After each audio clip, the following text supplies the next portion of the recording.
নমস্কার, KP astrologer Soma Dutta খাড়ের চ্যানেলে আপনাদের সবাইকে স্বাগত জানাই। ভালো আছেন নিশ্চয়ই। আগের দিনই আমি বলেছিলাম যে আমি আজকে এমন একটা টপিক নিয়ে আলোচনা করব যেটা সবাই আলোচনা করে। সবাই বলে যে যা কপালে আছে তাই হবে, ভাগ্য কখনো বদলানো যায় না। সত্যিই কি তাই? আমরা প্রায় শুনি লোকে ভাগ্যের দোহাই দিয়ে দেয়, আমার কপালে এটা ছিল না তাই জন্য আর হলো না। ওর কপালটা কি ভালো, দেখ ওর মেয়ে লেখাপড়ায় ভালো, ভালো চাকরি করে, আবার বিয়েটাও ভালো হলো। আমার আসলে কপালটাই খারাপ, বুঝলি তো, ওই জন্য কিছু করতে পারলাম না। দেখ ওর রেজাল্টটা কত ভালো হলো, ওর আসলে কপালটা খুব ভালো, খুব লাকি, স্টারগুলো খুব ফেভারেবল, তাই জন্য এত ভালো করতে পারছে, নাহলে কি আর সম্ভব হতো? এই সমস্ত আমরা সারাক্ষণ বলে থাকি, যা কিছু হয় আমরা কপালের ঘাড়ে চাপিয়ে দিই। আমাদের ভাগ্য খারাপ তাই আমরা করতে পারিনি, ওর ভাগ্যটা ভালো ছিল তাই ও করতে পেরেছে। সত্যি কি তাই? এই ভাগ্যের দোহাই দিয়ে আমরা কি পার পেয়ে যেতে পারবো? ভাগ্য কি বদলানো যায় আদৌ, নাকি সত্যিই কপালে যা আছে তাই হবে? ভাগ্যের নামেই ছেড়ে দেবো আমরা। সঙ্গে থাকুন।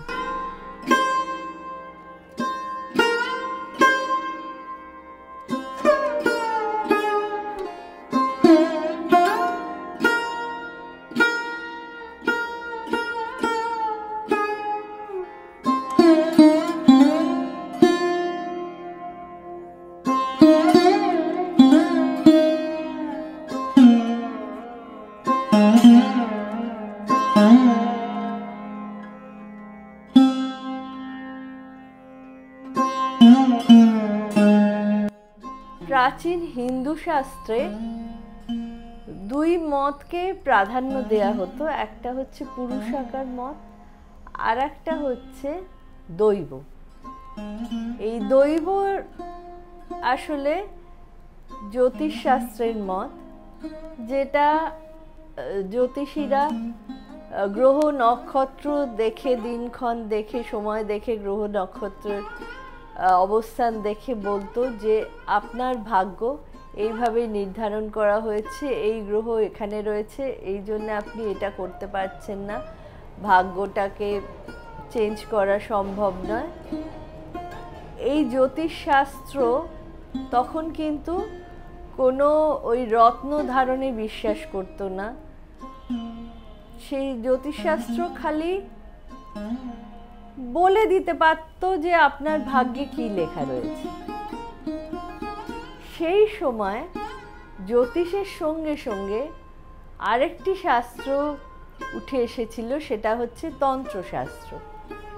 এই তন্ত্রশাস্ত্র নিয়ে যারা গবেষণা করতে শুরু করলেন তারা বললেন যে ভাগ্য হচ্ছে দৈব যুক্ত কর্ম। সবসময় যে দৈবে যা আছে, ভাগ্যে যা আছে সেটা করলেই হবে তা না, এর সঙ্গে কিন্তু আমাদের কর্ম নির্ভর করে। আমরা যদি আমাদের ভাগ্যে এই আছে, ব্যাস, আমরা ভাগ্য ঘুমিয়ে রয়েছে, আমিও ঘুমিয়ে রইলাম, আমার তো ভাগ্য খারাপ, আমি আর খেটে কি করব, আমি রোজগার করতে পারছি না, আমার ভাগ্যে নেই, আমার কপালে টাকা পয়সাই নেই, আমি আর খাটতে যাব কেন, আমি তাহলে শুয়ে পড়ি। তা কিন্তু নয়, এই ভাগ্যের সঙ্গে কিন্তু কর্মও যুক্ত। কর্ম হচ্ছে এক নম্বর, হচ্ছে কর্মফল, যেটা আপনাদের প্রারব্ধের কর্ম যেটা করে এসছেন, সেটা আমরা সব শাস্ত্রেই বিশ্বাস করি, সেটা পরের জন্মেও আমরা ক্যারি ফরওয়ার্ড করে থাকি। এই কর্মফলের ফলে আমরা যদি আগের জন্মে কোনো খারাপ কাজ করে থাকি, এ জন্মে হয়তো সেই খারাপ রেজাল্ট আমরা পাই, ভালো কাজ করলে ভালো রেজাল্ট পাই। এবং এই জন্মে আমরা যে কর্মটা করব সেটাও ডিপেন্ড করে কিন্তু আমরা কীরম করছি তার উপরও আমাদের ভালো খারাপ সবই নির্ভর করে। সুতরাং শুধুমাত্র ভাগ্যের নামে দোহাই দিয়ে চুপচাপ বসে থাকলে হবে না, আমাদের কিন্তু কর্ম করে যেতে হবে। আমাদের ভাগ্যে যাই থাক না কেন, আমরা যদি কর্ম না করি তাহলে আমরা সেই ভাগ্যর লেখাটাকে পরিবর্তন করতে পারবো না। একটা খুব সাধারণ এক্সাম্পল দিয়ে বলছি আমি। ধরুন একসঙ্গে আপনি 100টা চারা গাছ কিনে আনলেন। এবার 100টা চারা গাছ আপনি ফেলে ছড়িয়ে রেখে দিলেন। সেই চারা গাছের পিছনে কোনো খাটাখাটনি করলেন না, আপনি তাকে জলও দিলেন না, মাটিতে পুঁতলেনও না, সারও দিলেন না। তাহলে কি হবে? সেই চারা গাছগুলো কি বাঁচবে? বাঁচবে না। হয়তো তার মধ্যে একটা চারা গাছ কোনো রকমে আপনি যেখানে ফেলে রেখেছেন সেখানে হয়তো কেউ ময়লা ফেলে গেছে, মাটি পেয়েছে, একটু সার পেয়েছে, সেই চারা গাছটা একটি দুটি চারা গাছ তার থেকে বেঁচে গেল, বৃষ্টির জল পেল, তারা আস্তে আস্তে মহিরুহে পরিণত হলো। তখন কি বলবেন? এটা তো ওর ভাগ্যে, ওই চারা গাছের ভাগ্য, সেই ভাগ্যের জোরে ও বেঁচে গেছে, বাকিগুলো আর বাঁচতে পারেনি। না বন্ধুরা, এটা তা নয়।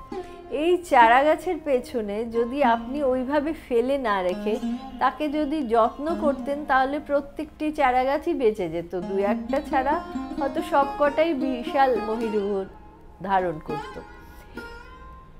জীবজগতে যখন সন্তান জন্মগ্রহণ করে, যে কোনো জীব, সেটা মানব সন্তানই হোক, জীবজন্তুই হোক, পাখি হোক, মাছ, যাই হোক, আমি বলছি জীবজগতে যখন একটি সন্তান জন্মগ্রহণ করে তখন সেই সন্তানকে তার বাবা মা যদি আগলে না রাখে, জন্ম দিয়েই যদি তাকে ফেলে রাখে, তাহলে কি সে বাঁচবে?